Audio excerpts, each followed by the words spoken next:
5 DM, present in the virtual courtroom. We have both parties along with their respective attorneys. We are here on Mr. Birch's motion for specific parenting time. I have read both the motion and the response. Ms. Bueno. Yeah, so I'm not going to rehash my motion. Obviously, we're here to get something specific put in place. This is something that we've been working on for pretty much the whole year. There were several motions earlier this year, and me and Attorney Quist exchanged some proposed stipulations, but we just never got to a point where we were able to reach an agreement. My client has tried to accommodate all of the plaintiff's, concerns and alleged concerns regarding his mental health. He has had initial behavioral health assessment. I asked him to get something before we, push forward on our own motions. He has done that. There were no concerns in it. In July of this year, I did coordinate some video parenting time. Me and Attorney Quist came to that agreement. But even these video parenting times, they're not productive, and they're not helping my client actually have meaningful time with the children. The son is not engaging on the videos, so he's only having a couple sentence conversations with the son. The daughter, every time he talks to the daughter on these video parenting times, the daughter pauses, looks to mom, and to get verification that she can answer, and then she does answer. Plaintiff's just being a helicopter parent. My client has no current medical issues that would inhibit him from having parenting time, and that's why we're asking for in-person parenting time on Fridays and Sundays, 6 to 8. Thank you. Ms. Quist. I just want to point out a couple of things. The allegations in the pleadings were honestly pretty serious, but what I want to say is that Ms. Birch has provided food for Mr. Birch. She paid to fix his car. She provided a place for parenting time when he was homeless. She pays 100% of the expenses for the children. She agreed to no child support because of his condition. He's never paid for a single thing. He doesn't pay for uninsured medical. He doesn't pay for activities. For a long time, he didn't even pay for when he did have dinner with the kids. She's paid for everything. Those are not the actions of a parent alienating these children. And by the way, it's been us trying to set a schedule since February, but all the schedules have to completely align with Mr. Birch's jiu-jitsu schedule, or he doesn't agree to them. We've been trying to do this since February. We've been offering all these dates a month in advance. None of them work for him. And then he'll come back and say, how about tomorrow? Well, these are teenagers with activities. We would like a set schedule also. My concern about every Friday night and every Sunday night is that you have teenagers, and if they're not connecting with him now, taking away all of their social time is not going to help. I think that every Sunday night, which is what I proposed for dinner, works. I think that's a great idea. If it must be twice a week, how about Wednesday night? On Wednesdays, Liam has counseling, and after that, they don't have any activities. That's a perfect night for him to have dinner with the kids. He would be expected to pay for their dinner. And Ms. Birch thinks that's a great idea. Both kids requested 1 hour each on the Zoom time. Just for clarification, they wanted an hour alone with their dad. They didn't want it together. Both kids have requested 2 counseling sessions with their therapist that Mr. Birch will participate in. Wednesdays actually work out well because Liam has counseling that afternoon. These are not the actions of a parent alienating these kids. These kids would like to connect with him. The problem is when he doesn't show up, we have an autistic kid who throws his laptop across the room. We have an autistic kid who acts out at school when his dad doesn't show up for parenting time. Happens all the time. He disappears for 6 to 8 months at a time. He was homeless last year. It's not a question of whether or not he should have parenting time. Ms. Birch has been honestly after him to have parenting time. He disappears for 6 months, 8 months at a time. Both kids would like counseling at this point. I do think, but there's a concern. He had a psychotic break. He is diagnosed with bipolar disorder with psychotic features. There are going to be times when he's not well. He's unmedicated, and he says he's controlling it otherwise. There's a report out. I haven't seen it. I don't know whose report it was. I don't know who did the report. I don't know what records were given. He refuses to turn over his medical records. I offered a protective order where only I would look at the medical records, or only you would look at the medical records. He's refused. There will be times when he's unwell. And if we're going to remove something from the judgment that is a check and balance, and I agree it's vague. We put these in the judgments, hoping that they work when we have a mentally ill parent. They don't work in the long run. but I believe we need to have some sort of a hearing under CAPE versus CAPE to decide what checks and balances we are going to put in place. But honestly, we would ask that Wednesday and Sunday be the dinner nights, starting out. She's all about parenting time. I would Ms. like for Bueno? the kids to go to counseling. All right. Ms. Bueno, any response to that? On a few items. First of all, my client is paying $1,200 a month in child support. They are not going through friend of the court. My client is consistently paying, so that the allegation that he is not financially contributing is absolutely wrong. He cares so much. They don't even need a friend of the court. He's, continuously paid for that. Another thing about the minor children wanting an hour alone for each of them, I find that very hard to believe, considering my client hasn't been able to get an hour with the son. It's literally just 1 or 2 sentences and then that's it. So, if this child actually wanted an hour alone with dad, he's not getting it. So why is he not getting it? Is it because the plaintiff says, no, you don't have to do it? So the other thing is, as far as his psychotic breakdown, we agree, there were things that happened in the past. But the important thing to point out regarding those is my client self-checked him in. He knew, hey, things are not okay. I need to get myself help. So he's self-aware regarding his mental stability. And that's one of the reasons we don't like the mental stability clause in the judgment. Unfortunately, my client didn't have the benefit of counsel at that time. I would have absolutely not let him sign a judgment that just says plaintiff can withhold parenting time because of mental stability. My client knows, and there's been times where, he's like, hey, I can't do parenting time right now. That's for protection of everyone. And so to think that he's going to have any kind of parenting time and any kind of psychosis or something like that's going to happen is just not true. It hasn't happened in the past and it's not going to happen going forward. All right. What about, I'm hearing the offer of, first of all, that Sundays is fine. And that Wednesday would be better than Friday. What's wrong with Wednesday? My client says Wednesday will work. Okay.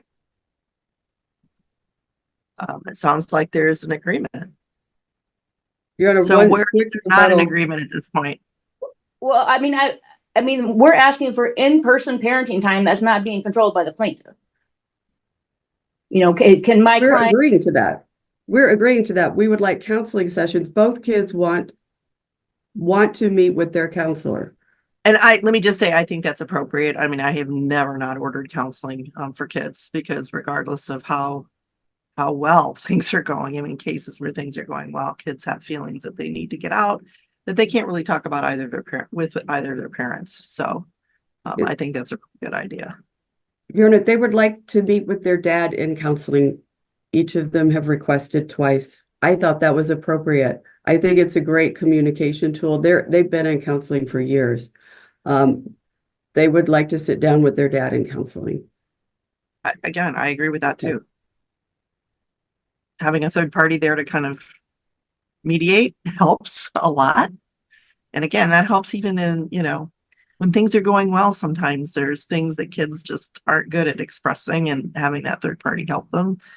And frankly, help the parent express what they're feeling is helpful. So yeah, I'm hearing an agreement all the way around. Is there anything that is still an issue? I just want to make sure I'm understanding what everyone's agreeing to, because I don't want to say we have an agreement and then suddenly plaintiff says, no, this is how it really was. Sundays and Wednesdays, 6 to 8. Is the counseling? Are you saying the counseling sessions are during those times, or? No, the counseling sessions end at 4:30. In the afternoon, it would be perfect if he attended the counseling sessions, one or two of the counseling sessions with Liam, because it backs right up to the afternoon. So maybe the parenting time would start earlier. Does that work? Yeah, that makes sense. Obviously I agree with everyone that has said, counseling sessions are always productive. So my client will attend counseling sessions with the children and then have his own parenting time on Sundays and Wednesdays. And I would like to clarify that Mr. Birch has a paid occasionally. He does not pay steadily, and he does not contribute to uninsured medical. He does not pay for activities. He does not pay for anything. And he's intermittently paid some child support outside of the front of the court. So Ms. Birch will be opting back into the front of the court. All right, well, that's not before me today, so. Anything else? Would you consider modifying the mentally stable clause from the judgment? Because right now it's up to the plaintiff. She still has the right to deny parenting time if she believes my client is mentally stable or not. When has Ms. she Quist? done that? She has never done that.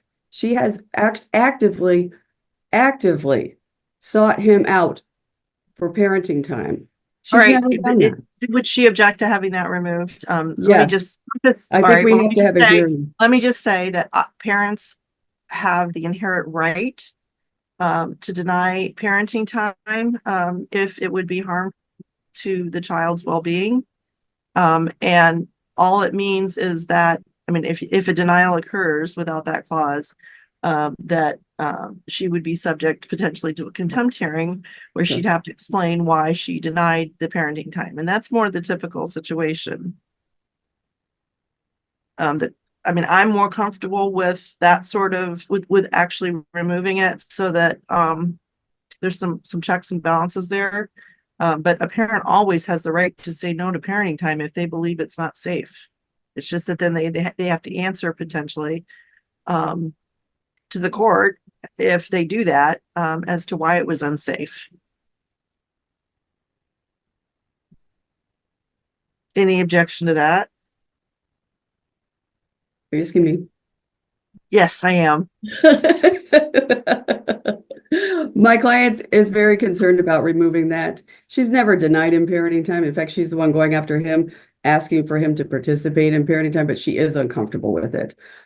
Given the history, there's a significant history of mental health issues here.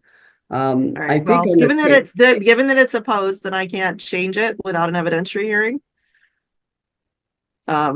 So I will set that piece of it for an evidentiary hearing with referee Kessler. Thanks, Judge. Thank you. But I'm really glad that the parties were able to work out the rest of it. Absolutely. All right, and Ms. Bueno, will you be preparing the order? I will. 545 DP. All right, present in the Thank you. virtual courtroom are both parties as well as Attorney Cox on behalf of Mr. Haynes. We're here on the plaintiff's motion to enter the order affiliation and for front of the court referral. Mr. Cox, anything else you'd like to add? I have read your motion. Thank you, Your Honor. And I know you have just quick explanation on something, Your Honor. The reason we're asking for week on, week off is that there has been a year break in the parenting time because of this unfortunate litigation. But prior to that 1 year period, it had been week on, week off for a couple of years. And that's what the child had been used to. My client was basically a full-time parent. And that's just wanted to explain the reason for the ask on the parenting time judgment. That's all I wanted to say. Thank you. All right, thank you. And Ms. Martin, do you object? And if you do, which parts of it do you object to? No, I'm all for her going with him. They both need that. I've never tried to keep her from him. But as far as he wants to claim her every other tax year and all that, I don't agree with that. But Okay, so your objection is to the tax exemptions? and it was something else, and I don't have the paper in front of me. But no, I'm ready for her to go and spend time with him, and I think she doesn't want to, but she needs to. All right. As far as the tax exemptions in a contested case like this, where we have a party that is, not agreeing, what the court requires and what the law requires is that calculations are done to show what the impact of those exemptions are to both parties' tax liability, and looking at it as a whole, which situation benefits the parties as a whole, the family as a whole, even though the family is not together, but as opposed to the government. So which scenario gives the government the least money, to put it very simply. So perhaps Mr. Cox can run that a couple different ways and show it to you, Ms. Martin, and then you can figure something out. But what I'll do, since you're objecting to it, is I won't grant that part of it today and reserve on that issue. But the front of the court will also take a look at everything. And Mr. Cox, did you want, with our agreement, we only need a referral regarding child support, right? Correct, Your Honor. That would be correct. Yes. Okay. All right. Then I will grant the motion with the exception of the tax exemption portion. Very well. Thank you, Your Honor. All right. Thank you. We're adjourned. Yes. Have a good day. Present in the virtual Thank you. courtroom. We have both parties. And we are here for Ms. Link's motion for counseling for the minor child. And Ms. Link, I have read your motion. Is there anything else you'd like to say? No, not at this time. I know there were some things that I should try to remember, but I think I explained most of it in my paperwork. I do want to apologize. I was distracted in the courthouse by some of the staff members giving me very thorough instruction, and I forgot to finish writing what the motion was for on the front page of everything. So I apologize for the lack of better explanation for that. I know that can be difficult for you guys. It looked fine to me, so it's okay. Okay. Okay. Thank Mr. Azari, do you oppose her motion? Yes. Okay, why? All right. So, one, I think obviously there are pros and cons to therapy, and I think the cons outweigh the pros in this. Okay. So Can you hear get me? a little bit closer to your microphone because I'm having a hard time hearing you? My apologies, ma'am. It's all right. Obviously there are pros and cons to therapy, and I think that the cons outweigh the pros. My daughter is a healthy kid. She's a happy individual. She's excelling in school. She's talks to us when she has issues, and we teach her coping mechanisms at our house for reframing and breathing exercises. I've spoken to my daughter, and she's told me she doesn't want therapy, and that's why I'm so confused when it comes to this matter. My daughter is not a kid that is showing signs of needing therapy, and I think the issues that she does have with anxiety, which is normal for a kid that has to split their time between two households, is something that her parents should be able to handle. And that's a good opportunity for us to parent and spend time with our child on a one-on-one matters. And I think her going to therapy is just going to teach her to not talk to us and talk more to the therapist and consult more on the therapist when the therapist isn't even needed right now. This is what our job is for. Okay, thank you. Ms. Link. Why do you think she needs therapy? So for the last 2 years, my daughter has been asking for therapy ever since she heard about it from a friend at school that also has therapy, as well as some concerning things back and forth with her parents. I am a professional in the field. Are you familiar with the DVN team's Domestic Violence Action Network? They recently started the domestic violence court through Kent County. Yes, but again, that's here nor there. Right. Yeah, but what I'm saying is like I participate in these things frequently and have for a long time. And when David and I had been discussing therapy before, he had told me no. And then when we went and talked to the magistrate during our original parenting time dispute, or not magistrate, I'm so sorry, the mediator. He told the mediator that he would never disagree with my professional opinion and that, of course, he would absolutely support my daughter going to therapy, which I originally tried to discuss this just with the mediator instead of taking it to court because it seems like such a minuscule issue and like a large waste of time for the courthouse because I know there's much more pertinent issues at hand for most people. But she's been telling me for 2 years that she has anxiety and that she would like to go. And I think it's important for her to have a space where she doesn't feel like she has to cater to her mom's feelings or her father's feelings when talking about her own feelings, but for her to be allowed to have a place where she can just be herself and be honest about where she's coming from. She is starting the biological stages of teenagehood much earlier than most children. And she's got a lot of anxiety surrounding other issues in her life to the point where the school has even recommended that she get therapy.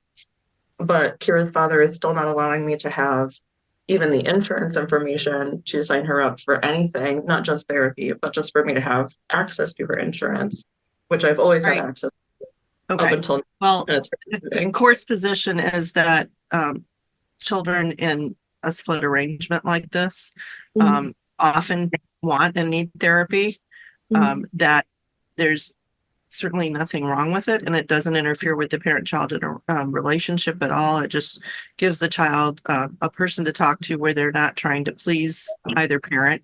And so I will grant the motion. Oh, thank you. Thank you so much. All right, we're adjourned. Thanks. Have a great day. We're here on the defendant's motion to set aside the default in this matter. And present in the courtroom or the virtual courtroom, we have the plaintiff, Ms. Wright, and we also have Assistant Prosecuting Attorney Michelle Smith-Lowe. Ms. Lowe. Thank you, Your Honor. Obviously, this isn't my motion, but I guess to defend it, I guess I would call to the court's attention, as the court is aware. This case was filed on April 16, 2024. Mr. Whitley was properly served at the address that he responded from. We did a motion. This was a refile for non-service originally, and we did have a postal verification, and we provided alternate service to that address on June 3rd, 2024. We didn't default him until July 25th, which was well over the time for the default. And we used his actual income at the time that we had information from a wage verification from Human Learning Systems. I rest on that, Your Honor. We believe that the calculation was done appropriately and conservatively and fairly based upon Ms. Whitley's imputed income and Ms. Wright. I'm sorry, Yes. Ms. Wright. I'm sorry, Ms. Wright's imputed income. Well, I got married and my name has been changed to Bean, I think last year. Okay. I don't know All right. if that'll mean something. The case, just so you know, the case name will never change. It will always be Okay. Wright Lee, but we will do our best to address you by Yes, your ma'am. proper name. No, it's fine. I just didn't Okay. know if that would have been an issue. All right. Well, I will note that I misspoke. this is Mr. Whitley's motion. He filed this back in August. It was noticed up by 8:30 today. And I will let Ms. Van Noller indicate for the record whether or not he's contacted the court. He has not appeared in our waiting room at all this morning, and to my knowledge has not contacted the court. But Ms. Van Noller, could you confirm that? Yeah, the court has had no contact from Mr. Whitley. All right, but he was provided with the Zoom ID? That is correct. All right. I will deny his motion. You're all set. Thank We're you. adjourned. Thank you. We're Thank you. here on Mr. Gutierrez Torres's motion to determine that children were born out of wedlock. Present in the virtual courtroom, we have the plaintiff, Mr. Gutierrez Torres. We also have Assistant Prosecuting Attorney Margaret Rummelt. Mr. Gutierrez Torres, I have read your motion. Is there anything further that you'd like to say at this time? Well, I don't know. Depends. Okay, well, why don't we let Ms. Rummelt speak, and then if you have something to say after she speaks, then I'll let you do that, okay? Okay, sounds good. All right, Ms. Rummelt. Thank you, Your Honor. The parties in this case are married. 4 children were born to their marriage. Those children's initials are KMT, who is 8, JLT, who is 5, AM, who is deceased as of August 14th, 2023, and AAM, who is 1 year old. There's a charging support case for the oldest child, KMT, that being docket number 1. A complaint for support for the 2 younger children being JLT and AAM was filed by our office on July 8th of 2024. Defendant filed an answer on July 18th, seeking to disestablish paternity of those children. The parties provided us with private genetic testing results that indicated that defendant might not be the biological father of JLT, the 5-year-old. And then defendant filed the instant motion seeking to disestablish paternity or find that children were born out of wedlock regarding KMT, the oldest child subject to the 2018 filing, JLT, the oldest child on the 2024 filing, and AM, who is the deceased child. He did not ask to disestablish paternity of the 1-year-old being AAM. So as it stands, I would request that the motion be denied as to KMT because I believe that needs to be filed in the 2018 filing. The motion as it Let me pertains stop to, you right there. Just, I want to make sure Mr. Gutierrez Torres understands what you're saying on that one. Do you understand, Mr. Gutierrez Torres? She's basically saying that you filed it. There's a different case that you need to file it under for that child. Okay, which child? Can you the say oldest initial? child. Kimberly? Yes, That's a 2018 case. yes. Right. So there's a case number regarding that child. That's a 2018 case. So you need to file, you can't file it. They're all separate cases, so you can't file it all under one. Okay. So that Okay. one would need to be refiled under the 2018 case. Okay. Okay. All right. So I'll grant the motion to dismiss based on that particular child. Okay. Go ahead, Ms. Rummel. And then as far as JLT, the 5-year-old, I would leave it to the court's discretion. There is some evidence that defendant is not that child's biological parent. I would request the motion be denied as to the child AM as they are deceased and not a party to this case. The case was filed after they passed away. And then again, there is no request to disestablish paternity of the 1-year-old being AAM. Thank you. Okay. All right, just for the record, Mr. Gutierrez Torres, do you dispute paternity regarding the youngest child, the 1-year-old? No.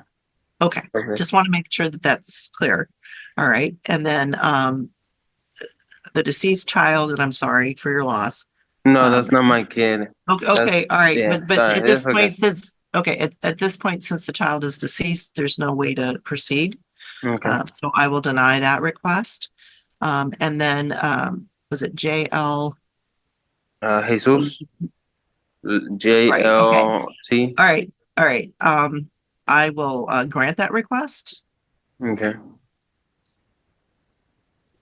So I can prepare an order after hearing if you like. That would be wonderful. We will given the also do the complexity here. genetic test order and contact the parties about getting that set up through the prosecutor's office. Sounds good. And Mr. Gutierrez, you understand you're going to need to take a DNA test on that? Yes, sure. Okay, wonderful. Anything further? So how many DNA tests am I taking? For who? Okay, Ms. Rummel. I will call you, Mr. Gutierrez, after we conclude the hearing and I'll walk you through it, okay? No, it sounds good. All right. All right. Thank you. We're Yes, adjourned. thank you. Both parties are present in the virtual courtroom. We are here on the plaintiff, Ms. Sutherland's motion to change custody. Ms. Sutherland, I've read your motion. Is there anything else you'd like to say? I think really everything in that motion that I said is pretty much everything that I have to say. Okay. All right. And Mr. Lee, I don't see a written response. Is there anything that you would, well, let me just ask, do you oppose what she's asking for? I don't understand what she's asking for, but we just Well, had. she's asking for it looks like well, she says full custody and I for would you to- like a custody evaluation. Oh, all right. And I don't understand why that is, because we just had an evaluation and I was just granted full physical custody of my son. When was the evaluation?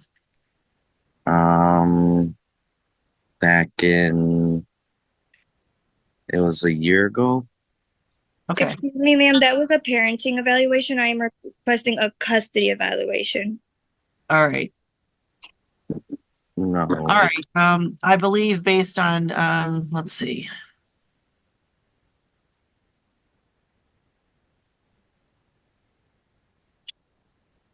It looks like there's some potentially some concerns regarding the child's medical treatment. I have everything up to date.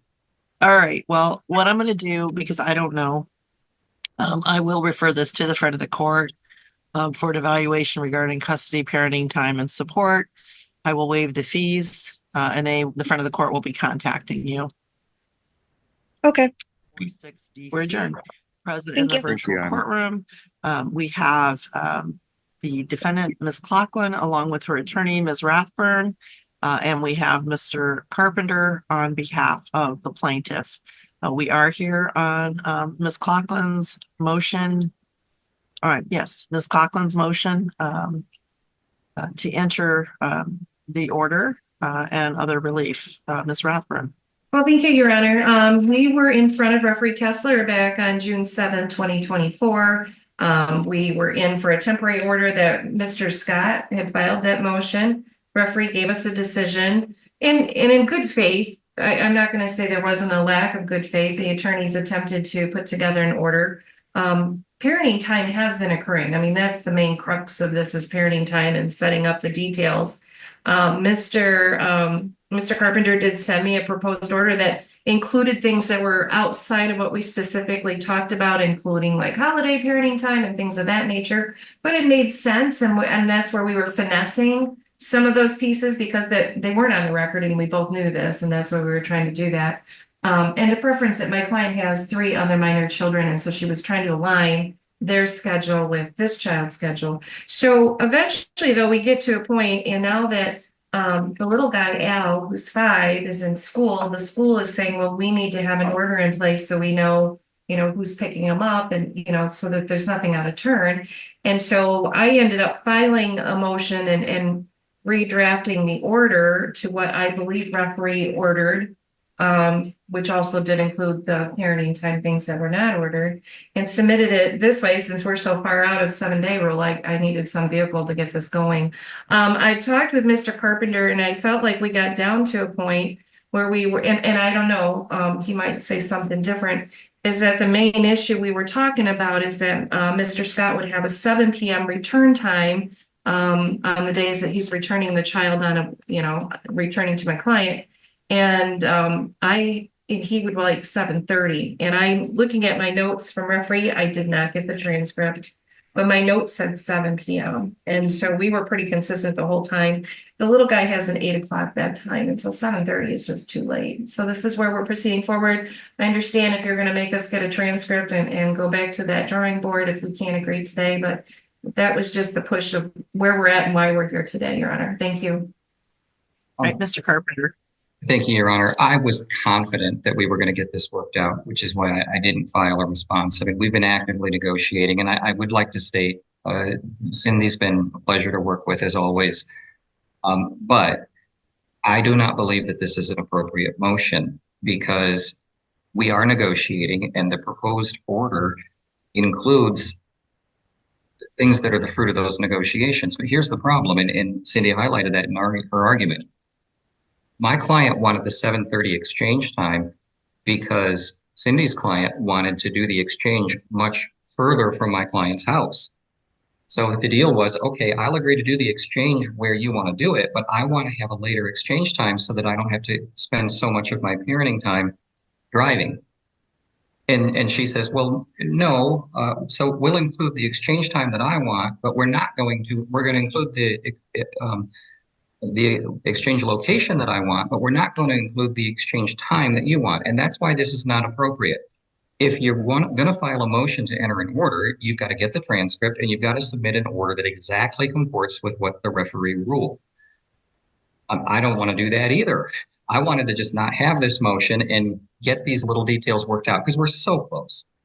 But to file a motion and say, well, the parties are okay with what's in here. My client's not okay with it. It's a give and take. Yeah, he's okay with that exchange location, but you got to give him what he wanted too. If we're going to compromise, I mean, you can't submit an order to the court and say, well, this isn't quite what the court ruled, but it's got some things in it that are pretty reasonable. If I do think we're going to, I would agree that a motion to enter order needs to, if that's what the motion is, it needs to reflect via a transcript exactly what the order was, or the recommended order in this case. But we're all here. So my thought is 7:15. Split the meeting down the middle. It's not even really the time that's the issue, Your Honor. It's like my client's position was, if I'm going to drive further to do the exchange where you want to do it, then I want the exchange time to be later so that I don't lose my time to driving. I get it. I get it.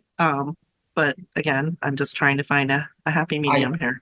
Right. I understand, and I appreciate the court's input, and I'm not trying to be difficult here. I'm sure that we would get this worked out. We just kind of ran out of time.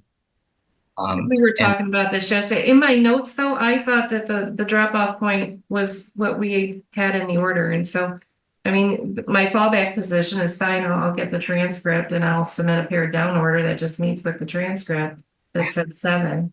You know, Your Honor, I don't even think getting the transcript is necessary at this point. We are so close to being done with this. We just kind of ran out of time. And unfortunately, I'm, communicating with my client via email and whatnot. There were some intervening circumstances that have nothing to do with this case. I had a huge criminal law case that I had some deadline sensitive stuff due, and we just ran out of time. And I'm confident we're going to get this worked out. We're so close. And unfortunately, I don't know why my client isn't here this morning, or maybe we didn't get it worked out yet this morning. I just got to follow up with him. Okay. How about this? How about we put you back in the waiting room? That you all can discuss amongst yourselves, and then you can let us know. That's fine. I'm going to try and reach my client too and see kind of where he's at, because, I think I sent another proposal to him last night and didn't hear back, or one of Cindy. Okay. So, all right. Perfectly fine with doing that. Because my thought is, if you don't come up with an agreement here this morning, then I will have to require that Ms. Rathburn get the transcripts. So, okay. All right. And there is an additional cost to that. So I hate to make people do that, but that's the only way I can figure it out. So. All right. This is Mr. Muhammad's motion to change custody. Mr. Muhammad, I have read your motion. Is there anything else you would like to say about it at this time? I mean, I prefer like 50-50 if we could settle at that, because even staying. Right, I'm having a hard time hearing you. I don't know if are you on your phone? Can you get a little closer to you? Can you hear me now? It's a little better. I can't see you very well. I'm looking at the top of your head, but there we go. Try again now. I mean, I could settle for 50-50. I just need some type of custody over him, because he's been staying with me for about 3 months now. Okay, you haven't seen him for 3 months? Is that what you said? No, I said my son been living with me for 3 months. He's been living with you for 3 months. Okay. Yeah. All right. Ms. Pettis, do you oppose Mr. Muhammad's request? No. So you're in agreement with him? No. You're not in agreement? No. Okay, what would you like the court to do? I don't even know. He's trying to take me to court, so. I'm sorry, I can't hear you. You got to speak up.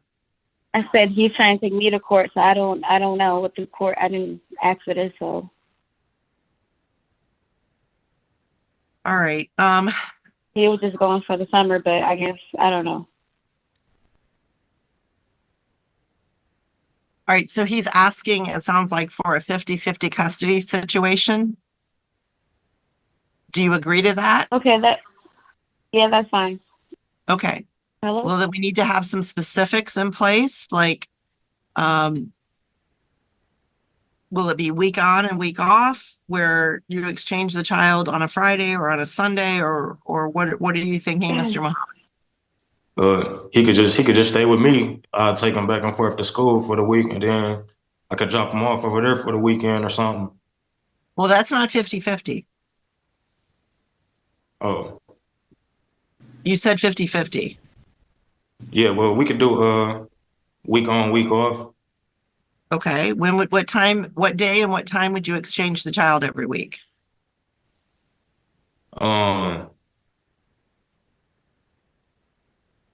Saturday at like 10. Saturday at 10? Yeah. And where would you exchange the child? I could drop them off over there, or she could pick them up. Okay, so the Okay, pick 'em up. exchanges would occur at her home? Is that what you're asking? Yeah, yeah, if that's fine. Okay, Ms. Pettis, are you in agreement with that? Yeah, but I don't have transportation right now, so he's gonna have to. Well, he said pick 'em up, he drop would them pick off. up and drop. He said he would Right. pick up and drop off at your home. Does that work for you? Oh yeah, it's just I thought you said something about me picking them up, but yeah. Mr. Muhammad, just to be clear, you're saying that you would pick up and drop off the child both ways Yeah. each Saturday? Yeah. Okay. With the exchange happening on Saturday at 10 a.m. Yeah. All right. And so what I will do is find a change in circumstances sufficient to change custody, and that I will modify custody to 50-50, where the parties are exchanging the child on Saturdays at 10 a.m. That Mr. Muhammad is going to provide all of the transportation and for the parenting time exchange at Ms. Pettis's home for the moment. And I will refer this to the front of the court regarding child support because it will affect the child support amount. Okay. All right. Is there anything else? No. No. All right. Then thank you. We are adjourned. In the virtual courtroom, we have the plaintiff, Ms. Tom, represented by her attorney, Ms. Slotsma. Mr. Tom has not appeared this morning. This was noticed out for 8:30 this morning. And to my knowledge, Mr. Tom has not appeared in our waiting room all morning, nor has anyone on his behalf. And Ms. Van Oller, can you confirm that Mr. Tom has not reached out nor anyone on his behalf regarding the proceedings today? We have not heard from Mr. Tom this morning. He's Okay. representing himself. All right, and it is now 10 o'clock. So well past an hour and a half past the time that this was noticed. So I have read, we are here on the motion, the plaintiff's motion to limit our family wizard communication. I have read that motion. Is there anything else you would like to say, Ms. Slotsma? Your Honor, I will add for the court's record, Mr. Thumb did reach out to my office, to my assistant, earlier this week that he would not be taking work off for the hearing today. I did respond to him that we weren't willing to adjourn the motion because he didn't want to take work off, and that we asked for him to be available this morning. And he has sent Mrs. Thumb multiple messages acknowledging that he is aware of the hearing today and what she's asking for. In terms of what we are seeking this morning, I appreciate the court's detailed review of our filing. I know it was lengthy. As a court can tell from its record, this is the third time in 18 months that we've sought to try to get Mr. Thumb's communications under control. And Ms. Thumb, of course, is not seeking a change of legal custody at this point in time, but she's just seeking a court order that is going to allow her some break from the harassment and verbal abuse of Mr. Thumb. That, as the court has probably noted, the communications are from Mr. Thumb not only voluminous, but the communications are riddled with comments about her appearance, name calling, swearing, all sorts of questions into her personal life that do not impact him. And so what she is seeking in terms of the communications is for a court order that, again, reaffirming what the court has already ordered, that they be solely related to their minor children, that they be respectful, free of vulgar or offensive language, name calling, that he be limited to sending her one communication a week, that she then has 24 hours to respond to. Now, he does also send her SoberLink submissions to prove the SoberLink through OFW, and that, of course, is fine, but shouldn't be including any other narrative. And if Mr. Thumb chooses to communicate with her more than once, that she's not responsible for responding or reviewing those communications. He should also be having the tone meter on per prior court orders. It doesn't appear that he does based on the types of communication he's sending, so she would like that to be enabled. She's also asking that the children be entitled to attend her wedding, which is the weekend of October 18th. The court is also probably aware from this is last year around this time her sister got married, and Ms. Thumb had to secure a court order to allow the children to attend that wedding as well. Like I said, I read everything, yes. so, and I know And what's being requested. what- He did not file any written Yes. response, and he hasn't appeared, so. The only thing I will share that was not in the filings is that what is concerning and kind of goes to Mr. Thom's, I think, intent and behavior is Mr. Thom did send me a correspondence acknowledging that he was always going to let the children attend her wedding because he's an actually decent, moral, and Christian person. And what is concerning to me of that comment is Mr. Thom engaged in multiple communications to Mrs. Thom, claiming that he wasn't going to send them. If they go, he's going to bring them. And just these constant communications. And all along, he claims in the communication to me that he was always going to allow them attend. And I think it shows his intent to harass and make her feel uncomfortable. So we are asking that the children be allowed to attend her wedding the weekend of October 18th, and that Mr. Thom can choose within the next 7 days if he's going to have his weekend be made up either the weekend before or the weekend following. And because we have so many court orders specifically in place related to his communications, we are asking for an award of attorney fees. As the court can assume, the communications, again, were significant that we had to review to prepare this. My hourly rate, I've been practicing family law for licensed for just shy of 12 years. My hourly rate on this case is $310. I have a paralegal who has decades of expertise in practicing as a paralegal. Her hourly rate is $190.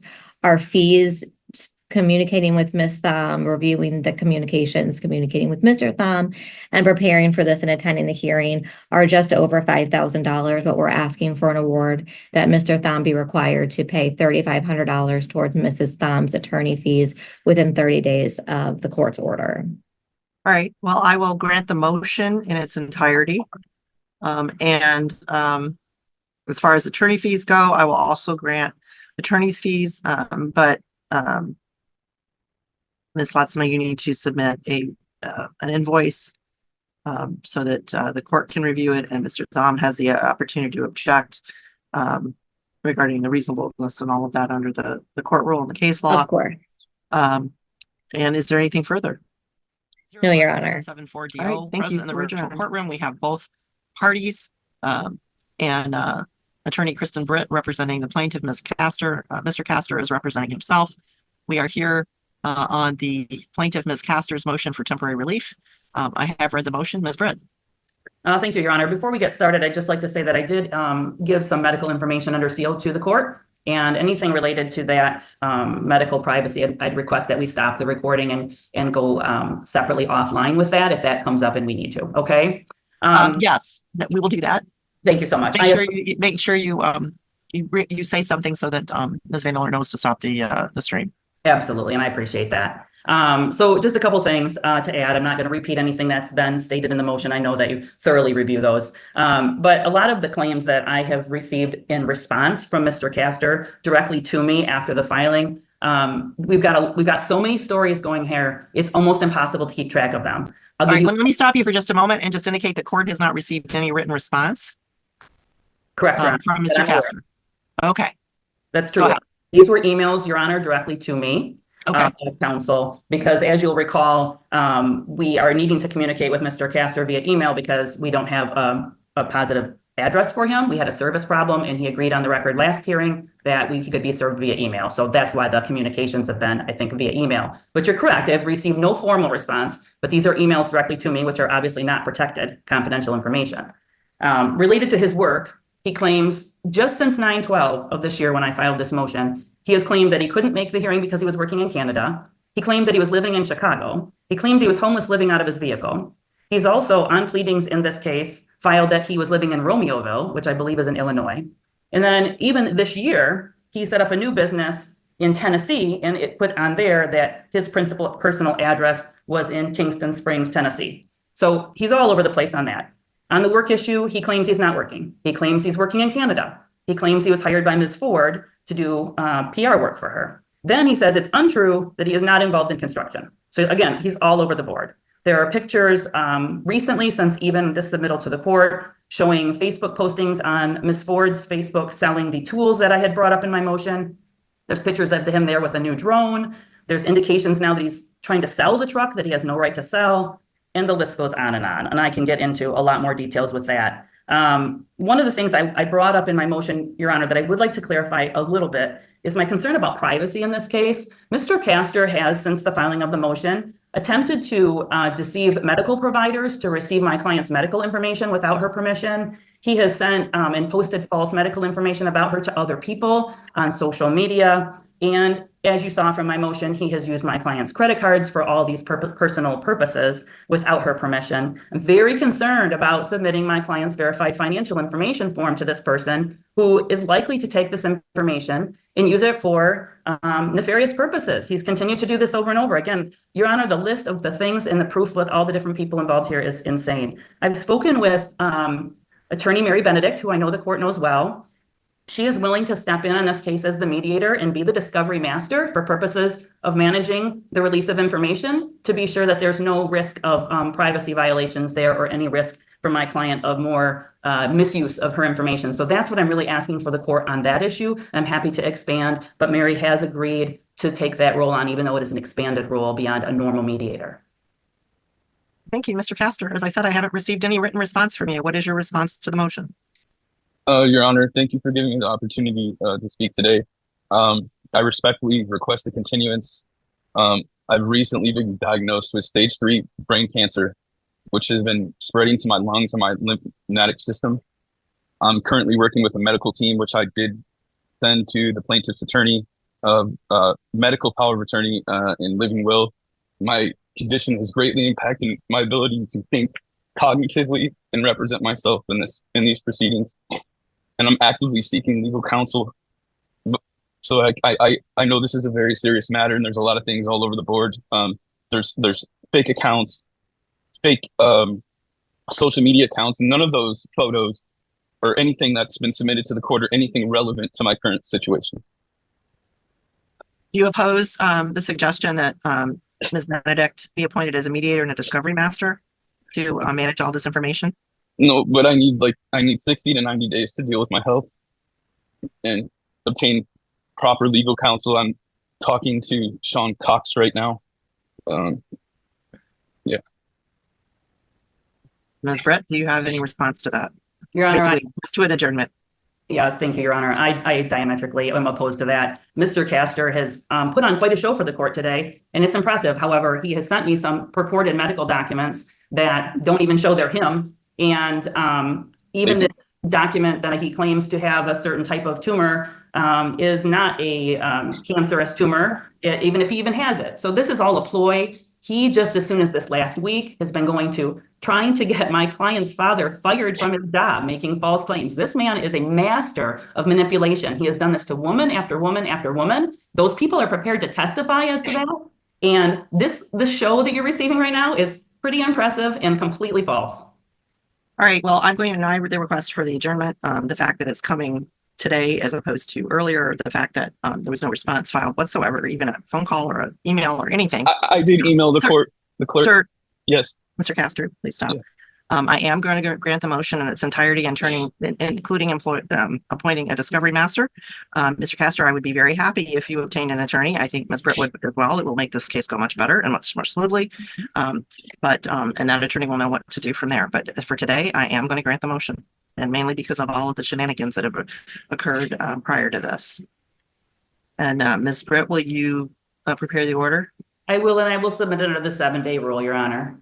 All right, thank you. What is the motion? Both parties are present in the virtual courtroom along with their attorneys, Mr. Taburin on behalf of the plaintiff and Ms. Selleck on behalf of the defendant. We are here on the defendant's, or I'm sorry, yes, the defendant's motion for a temporary order. Ms. Selleck. Yes, good morning, Your Honor, and good morning, counsel. I filed my appearance late in this case. The court should have received it yesterday. Ms. Thompson filed this matter as a custody case has been filed. She did obtain counsel, however, to file for divorce, which our office will be filing next week with this court. I would, I think, leave to the court's discretion. This was filed just to get some temporary orders in place for these two, as they have been separated since April due to some severe issues between the two of them. And they were no longer able to work out a parenting time arrangement until this case could get appropriately filed.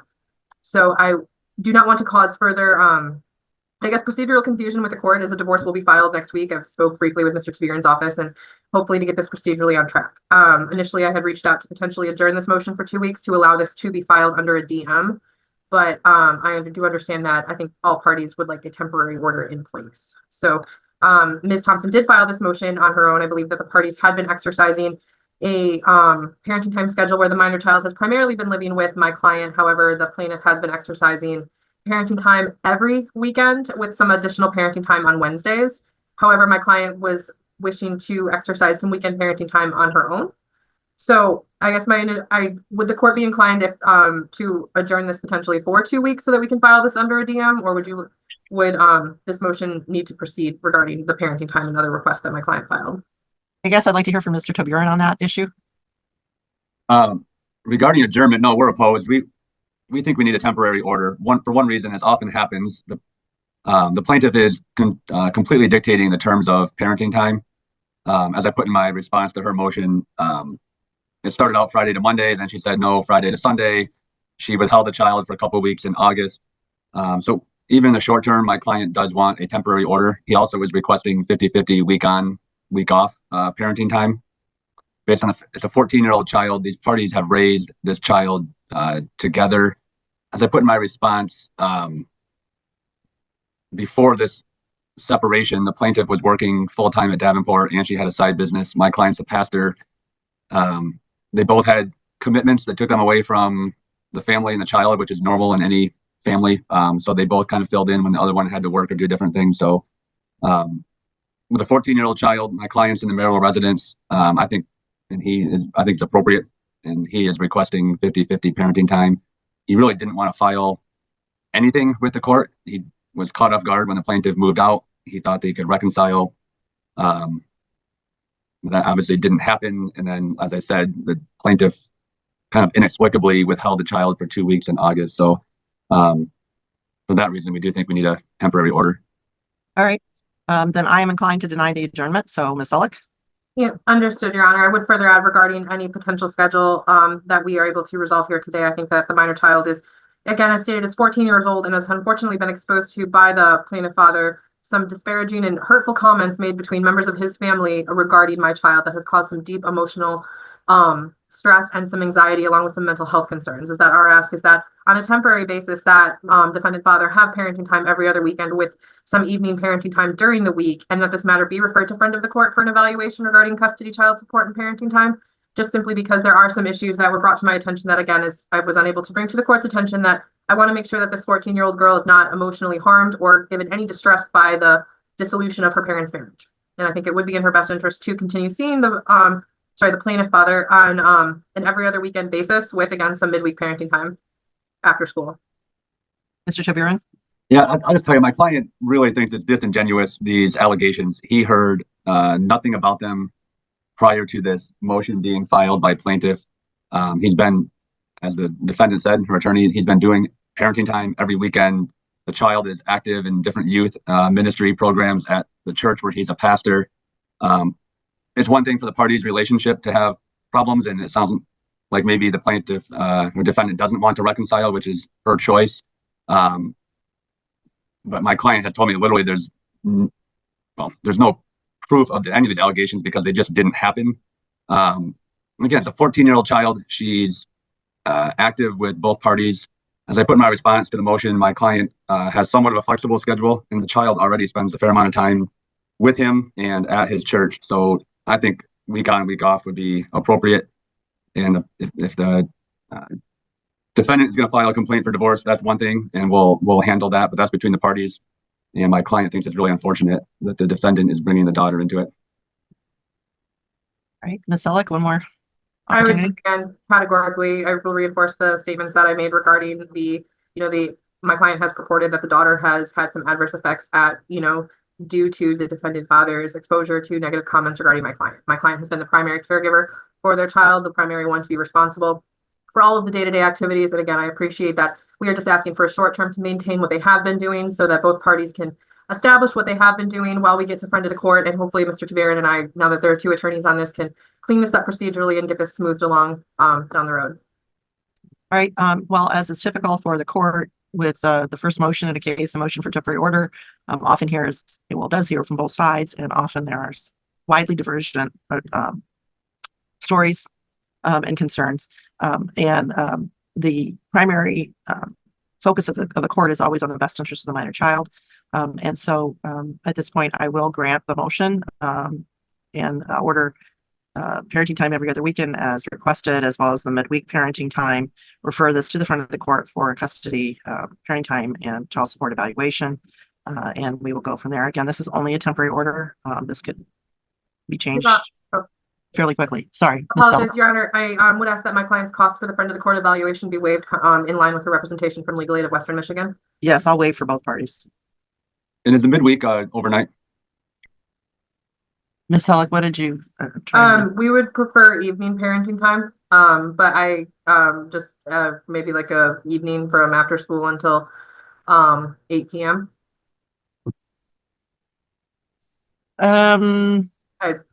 Tell me more about this. Would this interfere in any way with her schooling or extracurricular activities? Midweek overnights are always often an issue for an older child. I would have to let my client answer that question because I'm not up to speed on the minor child's extracurricular activities. All right. Ms. Thompson, you'll have to unmute. Usually on Wednesday, she has her therapist. She speaks with her therapist on Wednesday evenings after she gets out of acting rehearsal. Okay, what about a Tuesday? I'm sorry. So Wednesday would not. Okay, what about a Tuesday? Would that work? Would that interfere with anything? Tuesday, I have class. I don't know how Curtis's schedule is, but Tuesday I have class. But yeah, overnight would not be good. Would the plaintiff be able to pick up the minor child after school on Tuesday to do parenting time? Yeah, Tuesday, as long as he gets her back at a reasonable time. She gets out of practice at 6. She gets out of practice at 6 o'clock on Tuesdays. And so as long as he can have her back by about 8:30, because that's a reasonable time for her to start getting ready and making sure that her homework and things are done. I think an overnight would be appropriate then if he's not going to be with my client until 6:30. Is there a day of the week where she doesn't have practice or a doctor's appointment? Or do Thursday overnight, and his weekend could be 3 nights. The other week he gets Thursday night alone. He was doing 3 nights on the weekend by agreement until recently. He was doing from Friday until Sunday nights because she has a youth group on Sunday evenings. He was doing Friday night. But does she have something on Thursday nights? She has just her practice on Thursday nights. Okay. So why don't we say he picks her up after practice on Thursday night and then keep her through the weekend. Yeah. And again, this is temporary. This is all temporary. Okay. Just to confirm for drafting purposes, Your Honor. So he'll have every Thursday. Is it every other weekend Thursday? Every other, alternating. Yeah. Okay. Every other weekend from Thursday to Sunday? Correct. All right. Does that work for you, Curtis? I'm just a little confused. So I'm moving from every single week to weekend to every other weekend. But Mr. Thompson, this is not the opportunity for you to make an argument. That's why you have an attorney be my decision. So if you have a question about the schedule, that's fine. Yeah, that's what I'm asking. So I'm making sure I understand it. So it's every other weekend now instead of every week. And every other weekend, I have her from Thursday night until Sunday night. Right. Yes. Correct. Okay. Yeah. And then the front of the court will take a look at everything and talk to everybody and make a recommendation to the court regarding any changes. Draft that order. All right. And Ms. Thompson has her hand up. I'm sorry. So that's every Thursday night? Every other Thursday. Okay.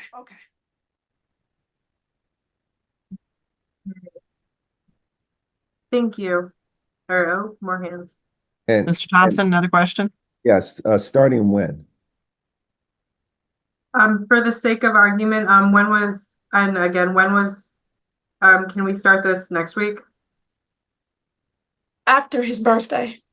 His birthday is the 3rd, so I was telling him that he can keep her next weekend. If he'd like. All right, so just for clarification, so we will say that Mr. Thompson's first weekend will begin next week on The 3rd. Thursday. Okay. All right. I will draft that order. All right. Wonderful. Thank you. Thank you, Your Honor. Courtroom, we have We're both adjourned. parties, with Ms. Brandt being represented by Mr. Burke and Mr. Brandt being represented by Mr. Haslam. We are here for the defendant's motion for entry of the order in this matter. So, and I have read everything, Mr. Haslam. Thank you, Your Honor. And I understanding the court is without referee Kessler today, and also that Mr. Barnett has some limited time this morning. There are a few remarks I want to make, but I will try to be brief and finish in under 5 minutes. Does the court want me to address the order first and then the defendant's motion to compel? I think so. And again, All if you could speak up a little bit, I can hear you, but I'm having to really strain. So, How about now, Your Honor? yeah, now I can hear you. That's all great. right. Good. Thank you. Hopefully I'm not scaring anybody in the building. To address the issue in the order, I know the court has in front of it, pursuant to our motion and also our objection, page 12 of the transcript of the hearing on the 13th. The order that I have submitted captures and encapsulates the court's ruling and the language. These are motions that I have had with this court innumerable times over the years, and this is absolutely typical of the court's ruling. The plaintiff wants an order entered that does a number of improper things. One, it wants to say that part of our motion was denied. There's no ruling from the court denying any part of the motion. And second, they want to foreclose the court's capability of determining without prejudice whether the $15,000 advanced is ultimately an advance on the defendant's property settlement or considered as part of his overall request for attorney fees and costs. And if we look at page 12 of the transcript, I say we don't care if the court labels this temporary attorney fees or labels it an advance that would be determined later by the court as to whether it's attorney fees or an advance on his property settlement, either one. But right now he does not have the money to adequately defend himself in this matter. The plaintiff wants to go down to the very last line where the court does say, we'll grant $15,000 as an advance on any ultimate property settlement. I know this court knows the law, and I know this court knows Gates versus Gates. A party shouldn't be forced to expend his or her property settlement on attorney fees and costs, I think especially under circumstances like this. And the court is also aware that the law is against making final property determinations in a temporary order. Thus, the order I submitted encapsulates what I believe to be the court's ruling. Only one other thing on this issue of the order. The plaintiff attached an unreported case regarding language in proposed orders to their response to my motion. Oh, and I do want to mention this. I would be remiss if I did not mention that yesterday afternoon, the Butzel law firm delivered a bank check to our office in the amount of $15,000. It does not say whether it's attorney fees or an advance on property settlement. So that really isn't an issue. I just wanted to make sure the court knew that the check had been tendered. There is language on page 13 of 15 in the upper right-hand column that rather than standing for the proposition that plaintiff wants this case to stand for, it says this, and I quote, "A trial court, however, can sign an order submitted under MCR 2.602B3 that includes terms that the trial court did not specifically mention at a hearing. Stated another way, although a trial court's oral pronouncements limit the content of a proposed order submitted under MCR 2.602B3, see Jones, citation omitted as I'm reading this. The content of the order may include things impliedly authorized by the ruling, but not specifically discussed. That's exactly what we have here at page 12. I'm pretty confident the court intended this award to be without prejudice ultimately. And we'd ask that you enter the order that we have tendered to the court at Exhibit A of both our objection and our motion to enter. I don't know if the court wants me now to move on to the motion to compel, or if the court wants. Let's take them one at a time. Very good. Thank you. Mr. Barnett. Thank you, Your Honor. Can you hear me okay? I can. Okay, great. Thank you. So I do know that you read the briefings. So I'm only going to expand on a couple of points in our briefs. I won't regurgitate. And I want to start by noting that although Mr. Burke has been primary on this matter, I have worked on it with him and have somewhat oversaw the case and how it's progressed. As the billing invoices will note, I have never billed for any of the my work on this case until this hearing. With that being said, I have to say that from somewhat of an outside perspective, I was a little surprised to read this request from different defendant's brief. And I'm going to quote, "Sternly rebuke the plaintiff for her hyper-litigious and tactical gamesmanship perpetrated in this case." And Your Honor, I want that line to be kept in mind during my argument on both motions, because to me, it appears that the opposite is occurring. And I'm worried that if Your Honor doesn't make a statement today, it will continue to occur. And I want to give a couple examples that relate specifically to this order and the objection. This is not the first time defendant has attempted to enter an order that doesn't comport with the court's ruling. That's mentioned in our brief, so I'll leave that there. But importantly, Your Honor, it couldn't be more clear. And I want to point right now to Mr. Haslam's comments. He gives three options on page 12. He says, "We don't care if this court labels this as temporary attorney fees, option 1, an advance that would be determined later by the court as to whether it's attorney fees or an advance, as whether it's attorney fees, option 2, or an advance on his property settlement, option 3. And then the other language has already been read, and it's very clear that it was ordered as an advance. As to the denied in part, Your Honor, I'm going to take issue. I'm going to take blame for this if it's an issue.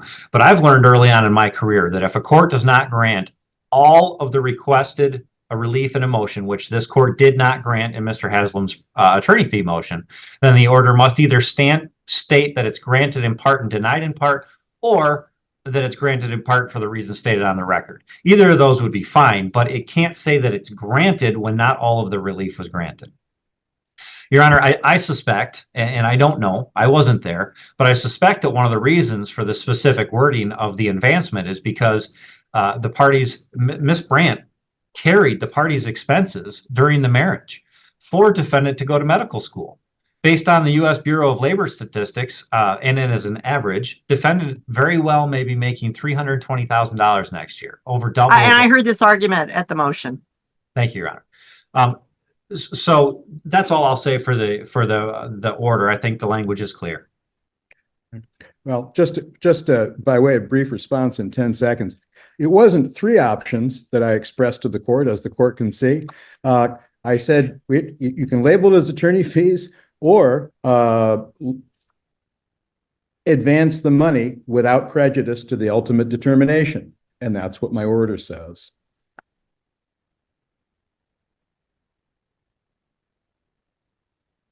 Well, I will, I'll grant the order, the motion to enter the order as submitted. And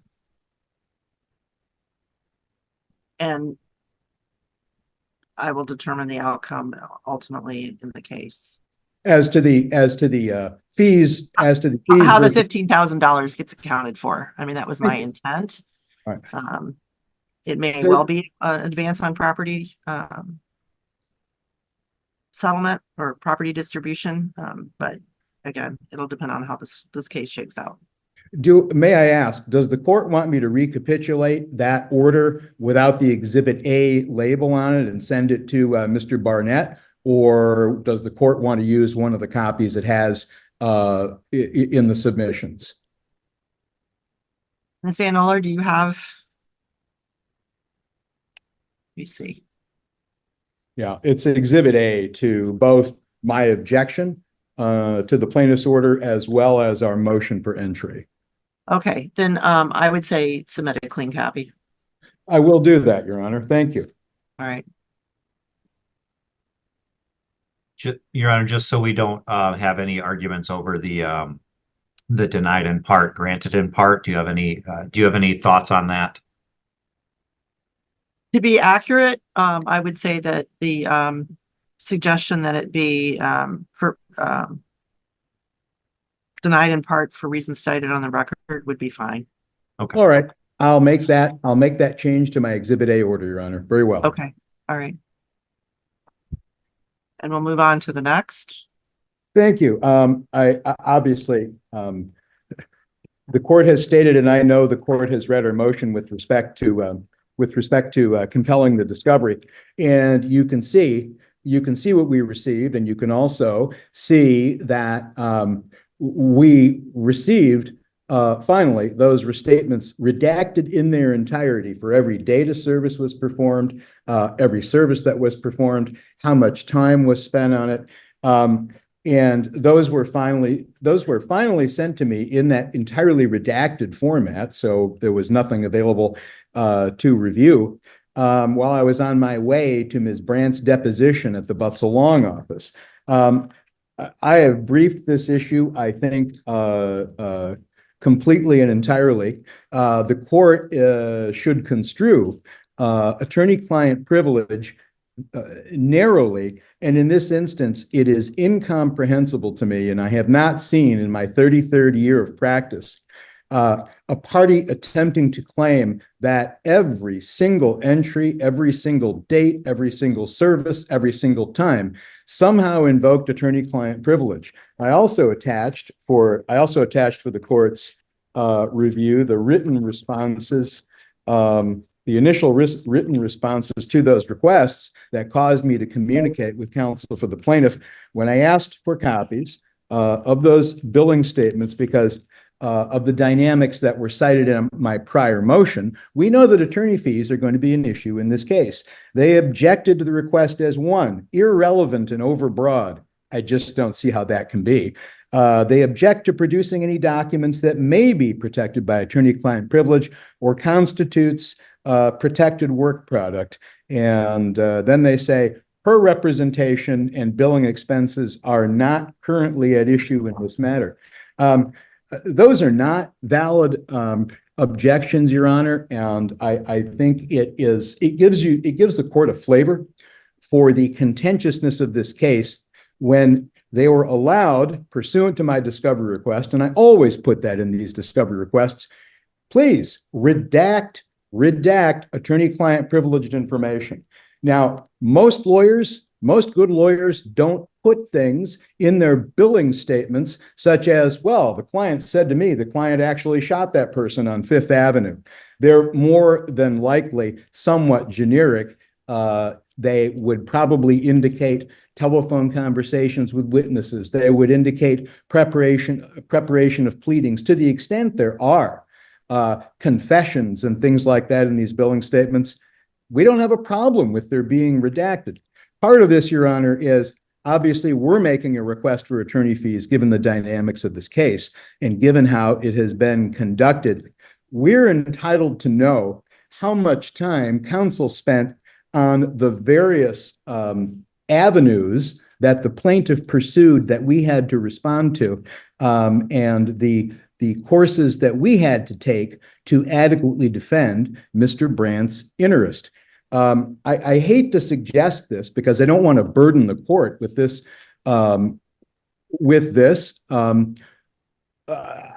Perhaps if they're going to continue to only supply statements that are entirely blacked out, perhaps they need to submit the unredacted billing statements in their entirety to the court for in-camera review. But look, this is pretty simple. I haven't found a case on point, nor has it been my experience in 33 years of practice that everything in a billing statement constitutes work product doctrine or is covered by privilege. It's simply not the case. That's why we have asked that the court order that these unredacted statements be submitted within 72 hours hereof. As far as our requests for the imposition of attorney fees or sanctions or whatever else, given the time constraints and given where we are in this case, I'm happy to reserve that as well for the court to address at the final conclusion of this case. But these are clearly within the scope of discovery. And just by way of example, I just received a copy of the plaintiff's deposition that I took on the 17th.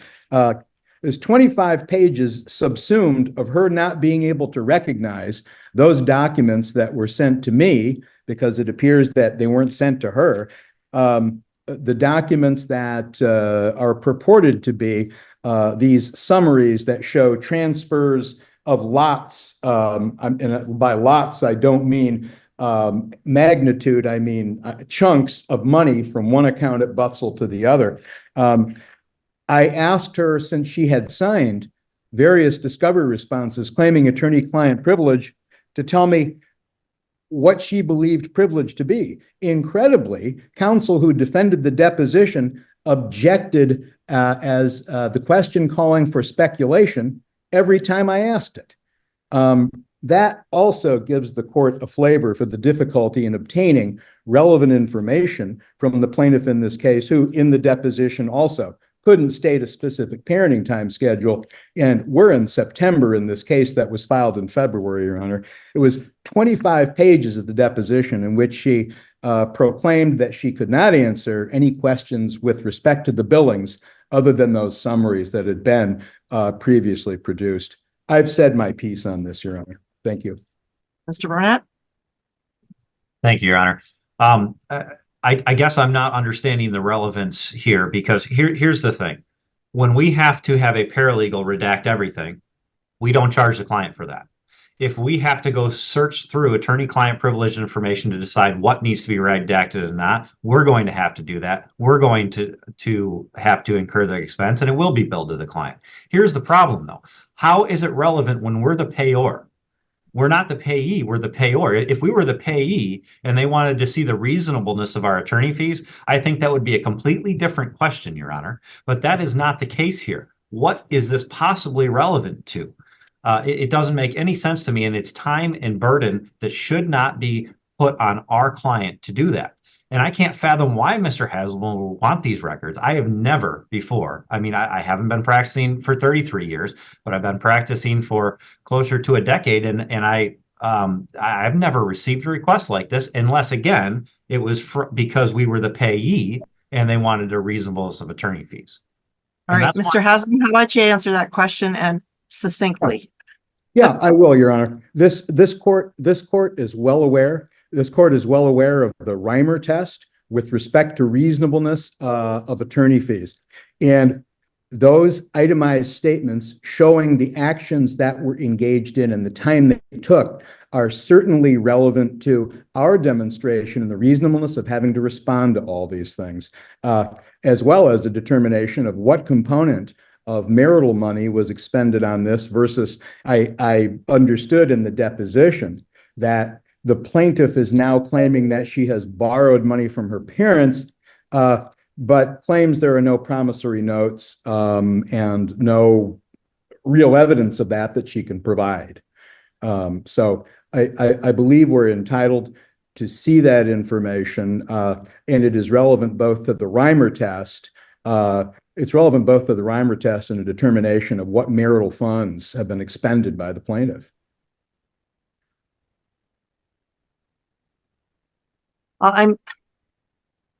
So you're thinking of asking, or you're planning to ask for attorney fees both based on Reimer and on the domestic relations rule that allows the court to advance, which is the court's already done, advance attorney's fees because of ability to pay and need. But you're looking at a two-pronged request.